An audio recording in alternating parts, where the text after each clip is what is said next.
puja has to start at the time when it has to start. I've been waiting and waiting and waiting. Then I realized that today is a very good time according to the calendar, but it is not in the morning. So it had to be the third day of the moon. And as the moon is changing its phases in the daytime, we had to wait till it started. I think all these things have happened, of the theft and everything has happened, perhaps to delay the puja up to the point where it should start. So in Sajaga we all go beyond time. And we don't have to worry about the timing. Only when it's a formal function or something, because the people are formal, they don't understand our styles. So we have to be present there at right time. Otherwise, we should just allow the time to take its own course and we should move in our own way.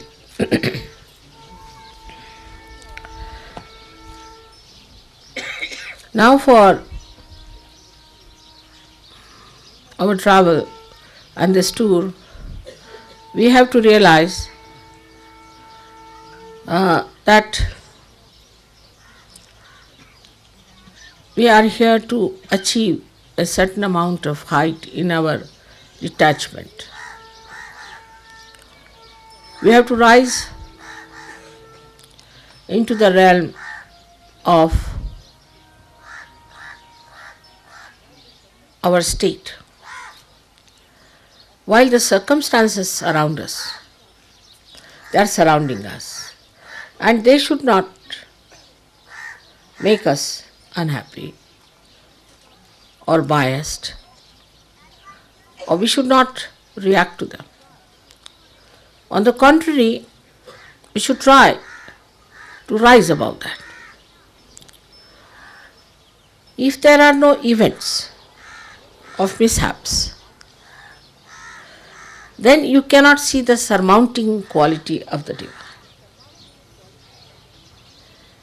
If the surmounting quality of the divine has to be seen, we have to see the obstructions. For example, if there is the flow of the water going on and it is smoothly moving, there is no happening, as we call the ghatana. There is no happening. But if there is a stone, then the water splashes against it, creates a beauty and surpasses it. This is the sign of divine surmounting all the difficulties that are supposed to be there. Now we are proceeding to Pune, and where we will be having a proper session also for marriages and all that. We will have to take a firm decision. I must speak about it today, that the steadiness of the mind is very important for the marriages. If you have certain concepts and if you are whimsical, it's better you don't get married, because that's not found in Indian character. Once they decide for marriage, they are married forever. But if the mind is still wavering, going up and down, it's a trick of the mind that wants to play tricks with others and enjoys it. Is a sign of ego. Absolutely a sign of ego. And then you start playing games. You enjoy it. Yes, no, yes, no. You go on enjoying those games. And later on you play into it so much that your marriages can never be happy or successful. That means you are not yet matured for marriage. For marriage you have to be matured. But one of the reasons for this I find in the West is that you have had no training at all. Parents have never told you how to behave towards your husband, towards your wife, how to make a marriage successful, that it's a very important event, and that we should try to establish ourselves in the marriage system. Instead of that, we use it as a nice trick playing ground. We miss the point. Who is the loser?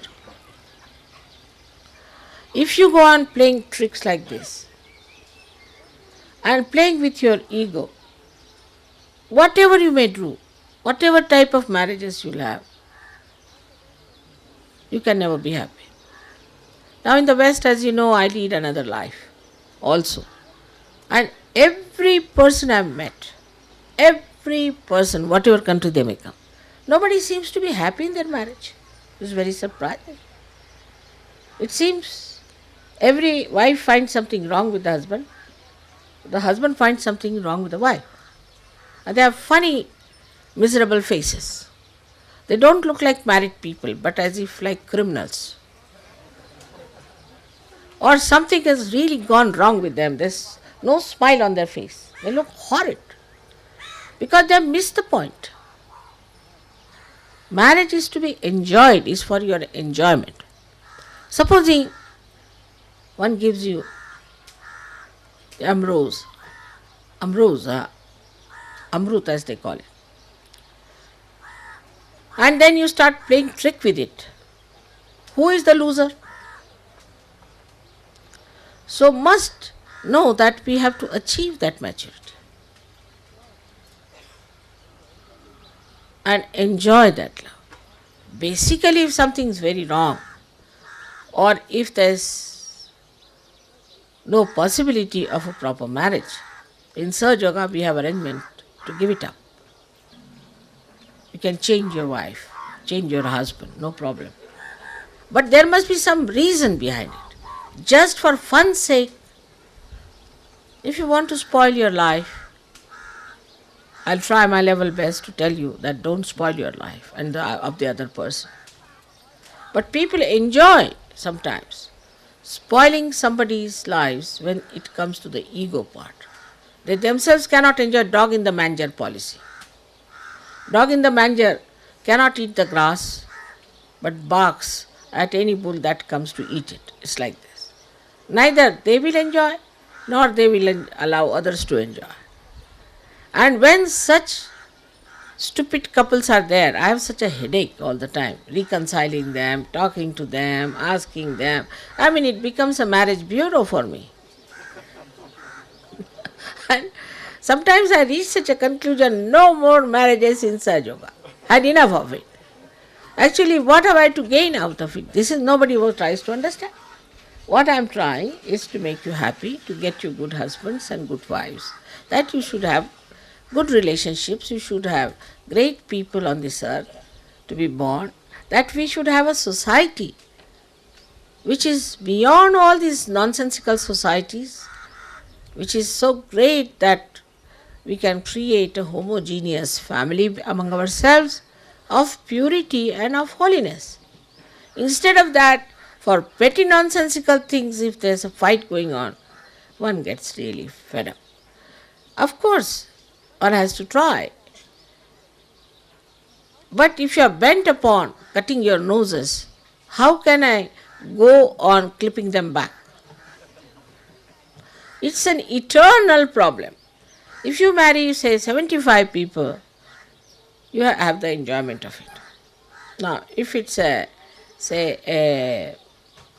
ocean of Indian Ocean, say for example, but then you get the Pacific Ocean back on your head with all the cries and weeping and shouting and screaming and all sorts of nonsense that's going on. So, I again say that now we are going to Pune, where all the marriages are going to be confirmed. If you go on like this, there's no end to it. Also, those people who come for marriages and deny twice, third time I don't ask them, because it's a joke going on there. You do not know how many nights I have spent selecting people. As it is, you are from 25, 30 countries, yesterday you saw that. You have different conditionings, different styles, different everything. Heights different, ages different, faces different, aptitudes different. So combine all these things, so very difficult. Sometimes I think if you are overeducated, then better to give you a simple woman so that your little pressure is reduced. You can share with her. But if you have equally educated people, then both the heads may be.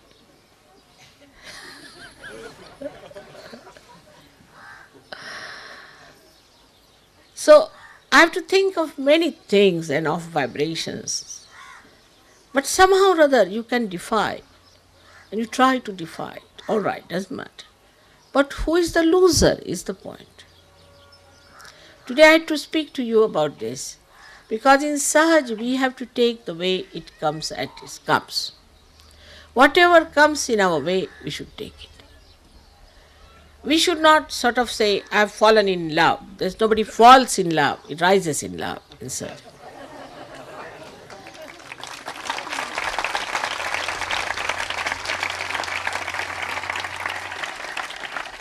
That is some funny idea, that one must fall in love. Because, you see, that means you must do something sinful or something absurd. So many people have told me, Mother, I have not fallen in love with her. How can you fall in love? You fall into some ditch, or you may fall into some river or something like that. I didn't understand how do you fall in love. It's a solid stuff.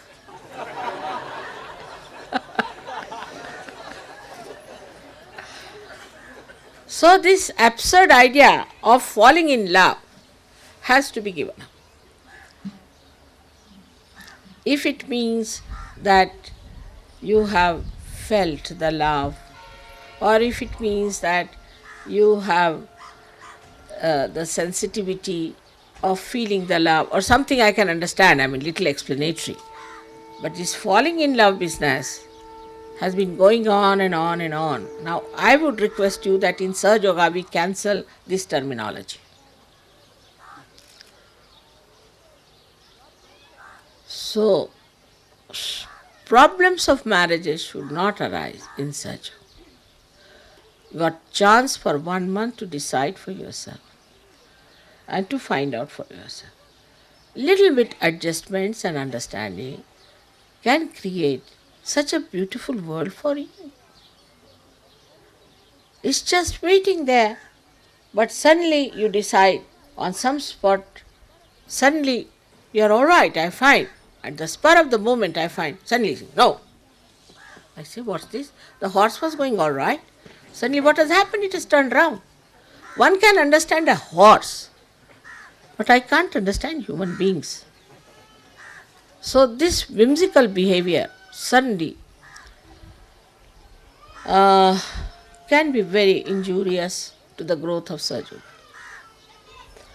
Whenever I go to England, there's a list of people from all over the country. This marriage has gone rotten, that has gone rotten, that has gone rotten. While I'm boasting to everyone that Sahaja Yoga marriages never fail. I know it's not true. But whatever I say is a mantra, ultimately it becomes the truth.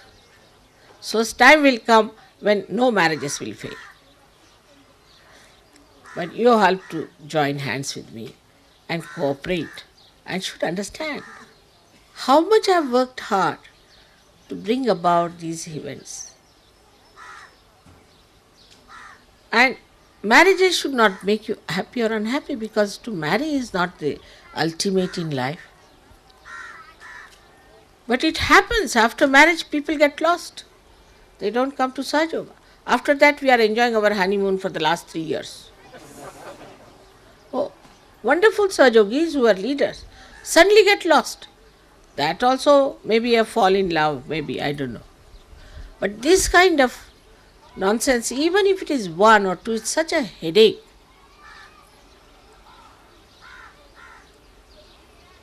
And I really don't know how to solve these problems, because I think there's no problem at all. Only thing, you have decided not to enjoy anything. Supposing you don't want to enjoy the food, you can put some quinine on your tongue and then say, I don't like the food. Something like that. It's absurd. So try to help me in this. Otherwise, I'll give up this marriage business. I tell you. Because it doesn't give me any joy or pleasure. Even one person feels like that, I just don't understand. And for no rhyme and reason, you should not say no. First of all, you must look at yourself in the mirror. What are you? What is your education? What is your intellect? What do you expect from another person? How much money you have got? How much money the other person has got? Whatever you want to see, you can see for yourself. To begin with. Then compare. But the greatest thing, you have to think about how many vibrations you have.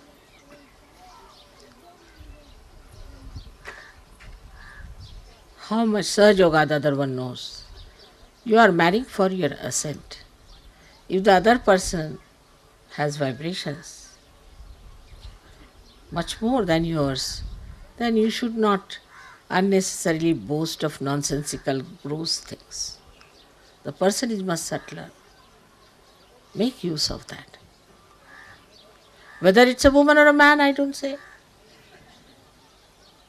But I just say that see for yourself, where are you? Especially for beginners who are beginning to take to Sahaja Yoga.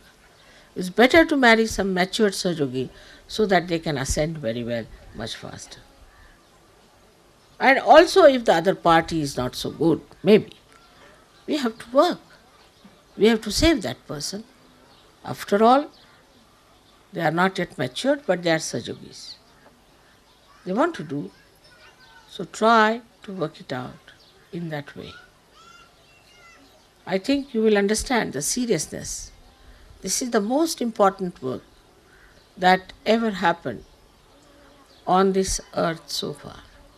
Your marriages are very important, and you have seen the photographs where the gods themselves have blessed you. Because of my consent, because of my selection, they all were present in your marriage, and how they were giving you tributes and how they were putting flowers on the brides. You have seen the photographs. If you have not seen, I'll show you.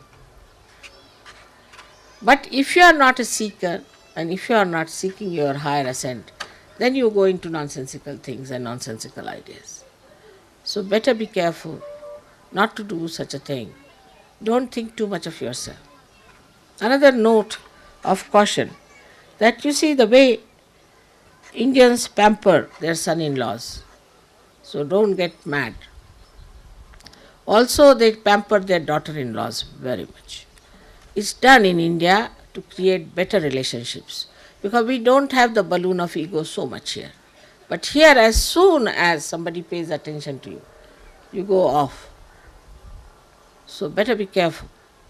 It's a custom here to look after the son-in-law, to look after the daughter-in-law. It's a custom. Now it is ingrained from ages.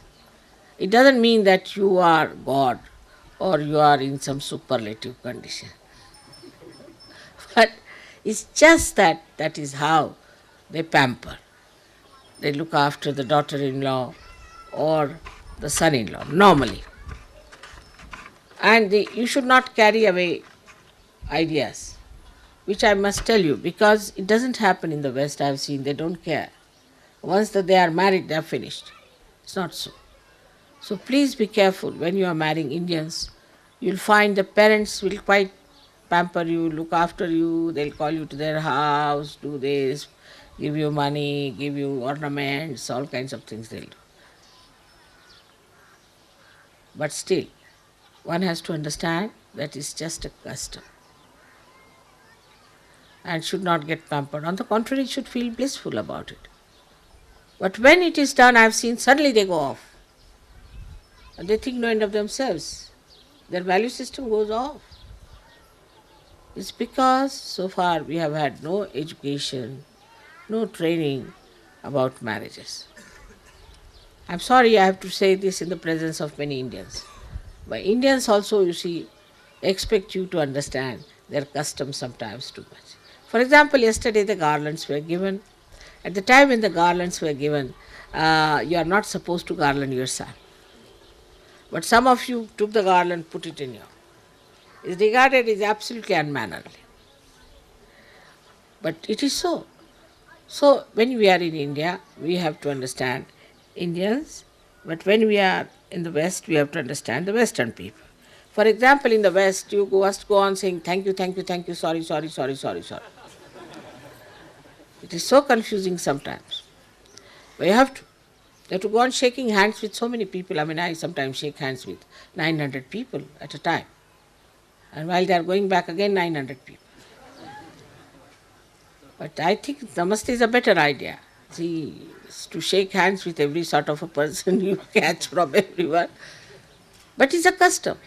It's a custom. So we have to understand this is a custom, and which is not to be resented. It's not such a bad custom. There's nothing wrong in it. And maybe there is no logic.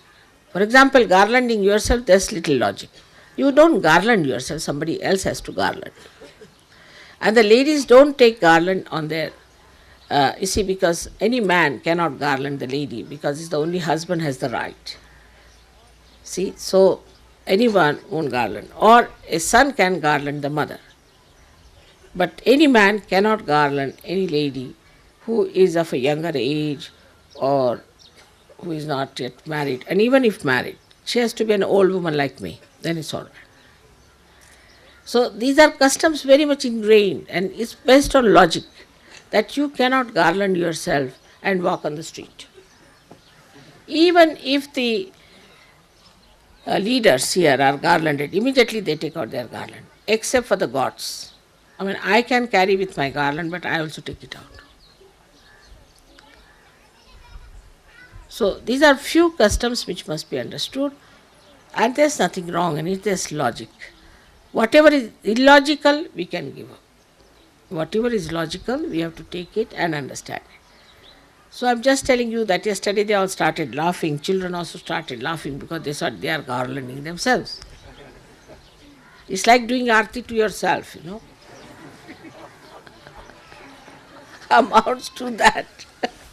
So you can understand why they were laughing. They didn't mean to hurt you in any way, but this is the system. Now, coming to Sahaja, yesterday was, left Vishuddhi was too much. Perhaps maybe in the morning I said you were all very late for the formal program.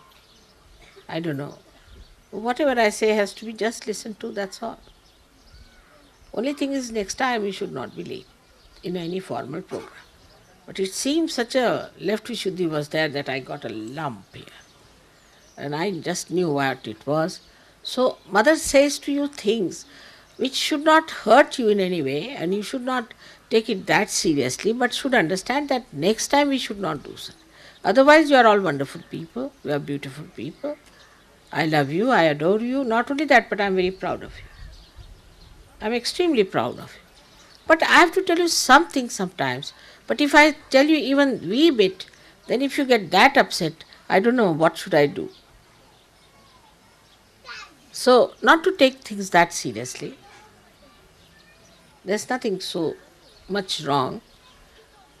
In general, I have to tell you things which you should understand is for our good, for our enjoyment. Everything to increase your enjoyment. Even your ascent in Sahaja Yoga is to increase your enjoyment. Your sensitivity to joy, to increase it more and more, all this is done.